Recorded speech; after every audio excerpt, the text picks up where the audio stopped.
اللہ تعالیٰ نے اس غلط فہمی کو دور کرنے ہی کے لیے ہو سکتا ہے کہ اس دن سورج گرہن کیا ہو تاکہ لوگوں کے دماغوں سے سورج گرہن کی طرف سے کوئی وہم یا کوئی خوف جو بیٹھا ہوا ہے وہ نکل جائے. تو جب لوگوں نے کہا کہ ابراہیم کے انتقال کی وجہ سے سورج کو گرہن لگا تو آپ نے فرمایا کسی کے مرنے سے سورج کو گرہن نہیں لگتا، بلکہ جب تم گرہن دیکھو تو نماز پڑھا کرو. یہ نماز کسوف کہلاتی ہے اور یہ خاص سورج گرہن یا چاند گرہن کے لگنے کے وقت یہ نماز پڑھی جاتی ہے. عام نمازوں سے تھوڑی سی مختلف ہوتی ہے.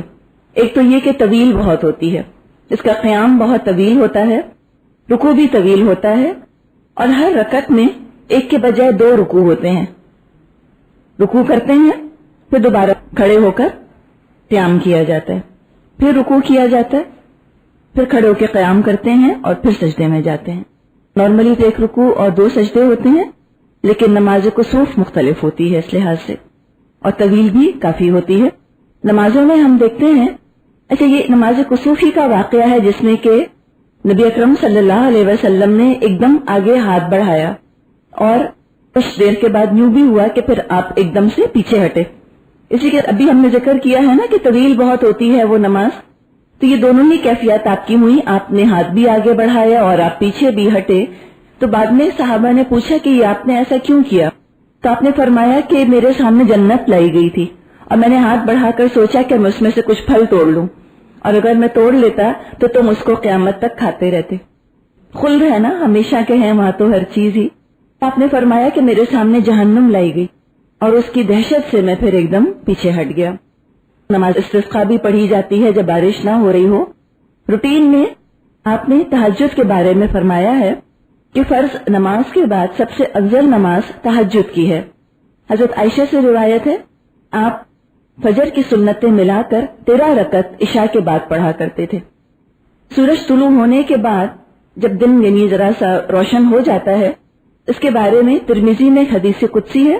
اللہ تعالیٰ فرماتا ہے، اے ابن آدم، دن کے شروع میں میرے لیے 4 رکعت نماز ادا کر، میں تیرے سارے کاموں کے لیے کافی ہو جاؤں گا. نارملی روٹین کے طور پہ گھر میں جیسے ہوتی ہیں تو 9-10 بجے یہ 4 رکعت پڑھ لیا کیجئے. بہت اجر ہے، بہت ثواب ہے. صلاۃ الضحیٰ بھی کہا جاتا ہے. رمضان کے علاوہ باقی دنوں میں بھی آپ نفلی روزوں کا اہتمام کرتے تھے. شعبان کے مہینے میں آپ کثرت سے روزے رکھا کرتے تھے، لیکن کسی بھی مہینے میں مسلسل روزے رکھنے سے آپ نے منع فرمایا ہے. اس لیے کہ انسان کمزور ہونے لگتا ہے اور باقی جو ضروریات زندگی ہیں اور جو باقی فرائض اللہ تعالیٰ نے ہر انسان پر رکھے ہیں ان فرائض کی ادائیگی میں کوتاہی ہونے لگتی ہے. آپ نے اس بات کو پسند نہیں کیا کہ کوئی شخص مسلسل روزے رکھتا ہی چلا جائے. عبداللہ بن عمرو بن عاص رضی اللہ عنہ سے آپ نے فرمایا، مجھے یہ خبر پہنچی ہے کہ تو دن کو روزہ رکھتا ہے اور رات بھر نماز پڑھتا رہتا ہے. انہوں نے فرمایا، سچ ہے، کرتا ہوں ایسے. آج ہم کسی کو ایسا کام کرتے ہوئے دیکھیں تو ہم کہیں کہ بہت نیک، یہ کہا جائے گا نا اس کو. اب آپ یہ بہت غور سے سنیے گا یہ واقعہ، اس لیے کہ ہم اکثر چیزوں کے لیے کہتے ہیں تو اچھا کام یہ تو ہے، تو اس میں حرج ہی کیا ہے. اب آپ یہ دیکھیں کہ رات بھر کی نماز پڑھنے سے اور دن بھر روزہ رکھنے سے افضل بھی کیا کوئی کام ہو سکتا ہے؟ تو ہم تو شاید یہ سمجھیں کہ اللہ کے رسول بہت خوش ہوئے ہوں گے یہ سن کر کہ اچھا اتنا نیک ہے، اتنی زیادہ نیکی کرتا ہے. تو جب انہوں نے اقرار کیا کہ ہاں وہ ایسا کرتے ہیں، رسول اللہ نے فرمایا، فلا تفعل، مت کر، سم و افطر و قم و نم، روزہ رکھو، افطار بھی کرو، عبادت کرو اور سو بھی، بیلنس زندگی گزارو. فَإِنَّ لِجَسَدِكَ عَلَيْكَ حَقًّا وَإِنَّ لَعَيْنَكَ عَلَيْكَ حَقًّا وَإِنَّ لِزَوْجِكَ عَلَيْكَ حَقًّا وَإِنَّ لِزَوْرِكَ عَلَيْكَ حَقًّا. کہ آپ نے فرمایا تمہارے جسم کا بھی تم پر حق ہے، تمہاری دونوں آنکھوں کا بھی حق ہے، اور تمہاری بیوی کا بھی تم پر حق ہے، اور تمہارے مہمان کا بھی تم پہ حق ہے. تو ہر حق والے کو اس کا حق دے دو. اور فرمایا کہ ہر مہینے کے 3 روزے تیرے لیے کافی تھے، کیونکہ ہر نیکی کا بدلہ 10 گنا ملتا ہے. گویا ایسا ہے انسان جو مہینے میں 3 روزے رکھے جیسے کہ اس نے سارے مہینے روزے رکھے، سمجھیں کہ ساری عمر اس نے روزوں کی کیفیت میں گزاری ہے. جو جنت کے دروازے ہیں اس میں سے ایک دروازے کا نام باب الریان بھی ہے، اور اس دروازے سے وہ لوگ داخل ہوں گے کہ جو دنیا میں کثرت سے روزے رکھا کرتے تھے. اور کثرت سے مراد یہ نہیں جیسے ابھی آپ نے دیکھ ہی لیا کہ ساری عمر روزے ہی رکھتا رہے، اگر مہینے میں 3 بھی رکھ لیے تو وہ کثرت سے روزے رکھنے والوں میں اس کا شمار ہو جائے گا۔ بات یہ ہمیں پتہ چلتی ہے کہ اسلام ایک بیلنسڈ زندگی پسند کرتا ہے، یہ نہیں کہ عبادت میں انسان اتنا گم ہو جائے کہ وہ حقوق نہ ادا کرے یا بندوں کے حق ادا کرنے کو عبادت نہ سمجھا جائے۔ یہ تو ایک بیلنس ہے، اگر بہت زیادہ ایک طرف جھکنے لگتا ہے تو پھر یہ طریقہ اور یہ روٹین مینٹین بھی بعض دفعہ نہیں ہو سکتا، اور وہ انسان کو چیز پلیزر کا سورس لگنے کے بجائے بوجھ اور ایک مشکل لگنے لگ جاتی ہے۔ ہم بھی رکھتے ہیں نا 10 محرم کا روزہ، عاشورہ کہا جاتا ہے جس کو۔ اب جب مدینے آئے تو آپ نے دیکھا کہ یہودی 10 محرم کا روزہ رکھتے ہیں۔ ان سے پوچھا کہ تم لوگ کیوں رکھتے ہو؟ انہوں نے کہا اس دن اللہ تعالیٰ نے بنی اسرائیل کو فرعون سے نجات دی تھی تو موسیٰ علیہ السلام نے اس دن روزہ رکھا تھا۔ آپ مکے میں 10 محرم کا روزہ نہیں رکھتے تھے، مدینے آ کے جب یہودیوں کو آپ نے دیکھا تو آپ نے فرمایا کہ میں تم سے زیادہ موسیٰ سے تعلق رکھتا ہوں، پھر آپ نے اس دن روزہ رکھا اور لوگوں سے بھی فرمایا کہ روزہ رکھو۔ تو 9 اور 10 محرم کا روزہ یا 10 اور 11 یہ اس طرح سے تاکہ ذرا سی یہودیوں کی مخالفت بھی ہو جائے، لیکن بہرحال کام اپنی جگہ اچھا ہے۔ مدینے آ کر 10 ذی الحج کو آپ صلی اللہ علیہ وسلم قربانی کیا کرتے تھے، حالانکہ ابھی حج شروع نہیں ہوا تھا، مسلمان ابھی حج کے لیے نہیں جا رہے تھے، وہ جیسے حج ہم اب کرتے ہیں ویسے تو نہیں تھا، لیکن مدینے آتے ہی جہاں عید الفطر سیلیبریٹ کی جاتی تھی وہاں عید الاضحیٰ بھی سیلیبریٹ کی جاتی تھی۔ یہ 2 عیدیں ہیں جو مسلمانوں کو اللہ کی طرف سے عطا ہوئی، اور اس دن یعنی کہ 10 ذی الحج کو روزہ رکھنا منع ہے، جس طرح کہ عید الفطر کو بھی روزہ رکھنا منع ہے، عیدوں کے دن تو روزہ الاؤڈ نہیں ہے۔ صحابہ نے نبی اکرم سے پوچھا کہ ہم 10 ذی الحج کو قربانی کیوں کرتے ہیں؟ آپ نے فرمایا سنت ابیکم ابراہیم، یہ تمہارے باپ ابراہیم علیہ السلام کی سنت ہے۔ عید کی نماز پڑھنے کے بعد قربانی کا حکم ہے، اگر عید کی نماز سے پہلے کوئی قربانی کر لے تو پھر اس کی قربانی قبول نہیں ہوتی۔ صحیح مسلم میں حضرت عائشہ سے روایت ہے کہ رسول اللہ صلی اللہ علیہ وسلم نے سینگ دار مینڈھا لانے کا حکم دیا، فرمایا اے عائشہ چھری تیز کر، پھر آپ نے فرمایا بسم اللہ، اللہ قبول فرما محمد کی طرف سے، آل محمد کی طرف سے اور محمد کی امت کی طرف سے، پھر آپ نے قربانی کی، یعنی کہ آپ نے مینڈھا ذبح کیا۔ عید کے دن دف بجانا اور کھیل کود کرنے کی ان سب چیزوں کی اجازت ہے، اس لیے کہ یہ سیر اور تفریح کا دن ہوتا ہے، خوشی منانے کا دن ہوتا ہے۔ مکے سے جب نبی اکرم صلی اللہ علیہ وسلم واپس آئے ہیں صلح حدیبیہ کر کے، تو اب یہودیوں کو آپ کی طرف سے مزید خطرہ پیدا ہو گیا، اس لیے کہ وہ بھی یہ دیکھ رہے تھے کہ اب کفار سے تو صلح ہو گئی ہے، اور ان کو خیال تھا کہ اب آپ کا رخ جو ہے وہ یہودیوں کی طرف ہوگا، تو انہوں نے اللہ کے رسول پر اپنا ایک نیا داؤ آزمایا، اور وہ جادو تھا۔ لبید نام کا ایک جادوگر مدینے میں رہتا تھا، اس نے نبی اکرم صلی اللہ علیہ وسلم کے بال کسی طرح سے حاصل کر لیے اور ان میں 11 گرہیں لگائیں، 11 ناٹس ڈال دی ان کے اندر، اور ہر ناٹ لگاتے ہوئے اس کی بیٹیاں جو اسی کی طرح جادوگرنیاں تھیں، انہوں نے ہر گرہ پر کچھ پڑھ کر پھونکا، کچھ جادو کے کلمات ہوتے ہیں، کچھ منتر وغیرہ پڑھا گیا، اور پھر اس کو ایک نر کھجور میل ڈیٹ پام کے خوشے میں لپیٹ کر اس کو کنویں میں پھینک دیا گیا۔ اس کا اثر نبی اکرم صلی اللہ علیہ وسلم پر اتنا ہوا کہ آپ کو کھانے پینے کی طرف رغبت نہیں رہی، جیسے کہ ایک بیماری ہونے والی ہوتی ہے اور جو انسان کی کیفیت ہوتی ہے، جیسے آپ کو فلو ہونے والا ہو اگر، تو ایک فیلنگ آنے لگتی ہے نا انسان کو، کھانا پینے کا دل نہیں چاہتا اور تھکن ہونے لگتی ہے اور کسی کام میں بہت زیادہ دل نہیں لگتا، تو اسی طرح کی کیفیت نبی اکرم صلی اللہ علیہ وسلم پر رہی۔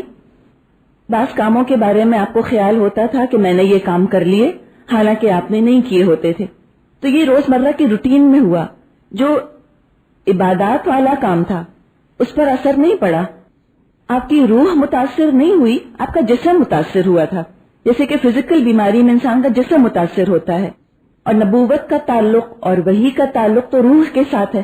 نزلہ علی قلبک، یہ تو نازل کیا ہے آپ کے دل کے اوپر۔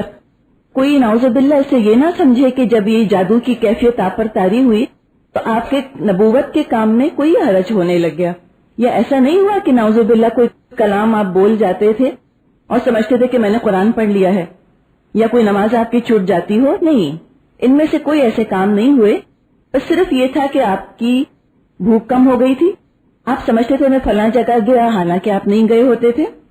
اور یہ بھی آپ پر اثر ہوا کہ آپ اپنی بیویوں سے صحبت نہیں کر سکتے تھے. ایک رات آپ نے اللہ تعالیٰ سے دعا کی تو اللہ تعالیٰ نے 2 فرشتوں کے ذریعے آپ کو اطلاع دی کہ آپ پر جادو ہوا ہے، اور جادوگر کا نام بھی بتایا، لبید بن عاصم نے کیا ہے. اور یہ بھی اللہ تعالیٰ نے آپ کو بتایا کہ ذی اروان کے کنویں میں آپ کے بال موجود ہیں. نبی اکرم صلی اللہ علیہ وسلم چند اصحاب کو لے کر اس کنویں پر تشریف لے گئے. آپ معوذتین کی آیات پڑھتے جاتے تھے اور وہ نوٹس کھولتے جاتے تھے. یہ قل اعوذ برب الفلق اور قل اعوذ برب الناس اس موقع پر نازل ہوئیں. 11 آیتیں ہیں ان دونوں صورتوں کی مل کر، اور وہ 11 ہی گرہ ڈالی گئی تھیں. وہ آتا ہے نا وَمِن شَرِّ النَّفَّاثَاتِ فِي الْعُقَدِ، اور ان عورتوں کے شر سے جو کہ گروہوں پر پھونکتی ہیں، نوٹس پر پھونکتی ہیں. جب آپ نے وہ ساری نوٹس کھولی تو آپ پر سے وہ جادو کا اثر چلا گیا. لبید کو بلا کر آپ نے پوچھا تو اس نے اعتراف کیا، لیکن آپ نے اس کو معاف کر دیا، اس لیے کہ آپ اپنی ذات کے لیے کبھی انتقام نہیں لیتے تھے. میجک کو آپ یہ نہ سوچیں کہ یہ کوئی ایسی کوئی وہمی قسم کی چیز ہے اور جادو کا کوئی وجود نہیں ہوتا. کچھ یونیورسٹیوں میں اب بھی جوش میجک پر کورسز آفر ہوتے ہیں. آج کل پیرا سائیکالوجی پر ویسے بھی بہت ریسرچ ہو رہی ہے، اور جیسے کہ ایک سبلمنل میسیجز کی ٹیکنیک آپ نے شاید سنا ہو اس کے بارے میں، کہ سبلمنل میسیجز ہوتے ہیں، یہ ایسے فلیش کی طرح دیے جاتے ہیں. شعوری مائنڈ اس کو رجسٹر نہیں کرتا، لیکن سب کانشیس دماغ ہے انسان کا، اس کے جو لاشعور کی سطح ہے اس کو جا کے اثر انداز کرتے ہیں. ایک ذہن کا حصہ ہے، نیو کارٹیکس کہا جاتا ہے جس کو. تو نیو کارٹیکس جو ہے یہ ان سبلمنل میسیجز کا بھی اثر قبول کرتا ہے. امریکن گورنمنٹ نے اس طرح کے ایڈورٹائزنگ کو بین کیا ہوا ہے، یعنی کہ اس کا اثر ہے. تو جب یہ چیز ہے کہ انسان کا شعوری مائنڈ ایکسپٹ نہیں کر رہا، آپ کو محسوس نہیں ہوتا آپ نے کچھ دیکھا ہے، محسوس نہیں ہوتا کہ آپ نے کچھ سنا ہے، لیکن سب لائن میں جا کر وہ افیکٹ کر جاتے ہیں، اثر کرتے ہیں انسان کے اوپر جا کے. جب یہ چیزیں ہو سکتی ہیں تو پھر جادو بھی، جو کہ آنکھوں سے نظر نہ آ رہا ہو لیکن اثر کر جائے انسان کے اوپر، عین ممکن ہے. تو ہمیں دراصل ان چیزوں سے اپنی حفاظت کر لینی چاہیے. اللہ تعالیٰ نے بہت کچھ ہم کو بتا دیا، معوذتین نازل ہو گئے ہیں قرآن میں، ہمارے پاس موجود ہیں اپنی پروٹیکشن کے لیے.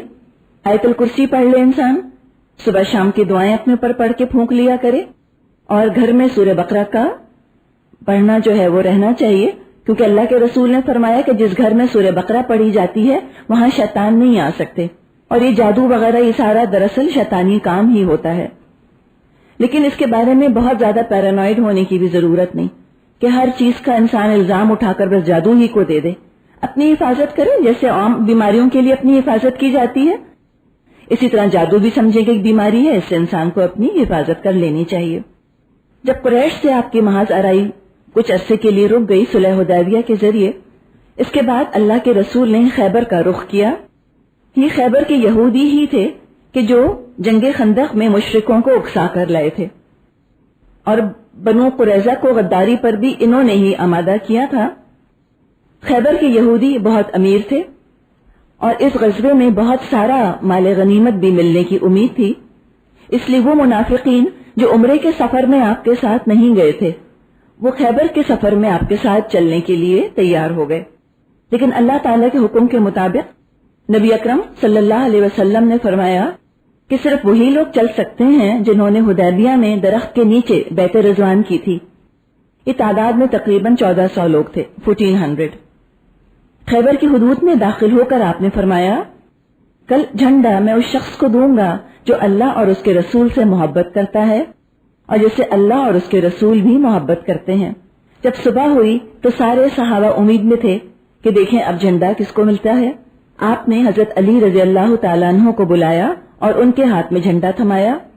ان کی آنکھوں میں تکلیف تھی، آشوب چشم کی بیماری تھی کہ ان کی آنکھوں میں سے پانی وغیرہ بہتا رہتا تھا.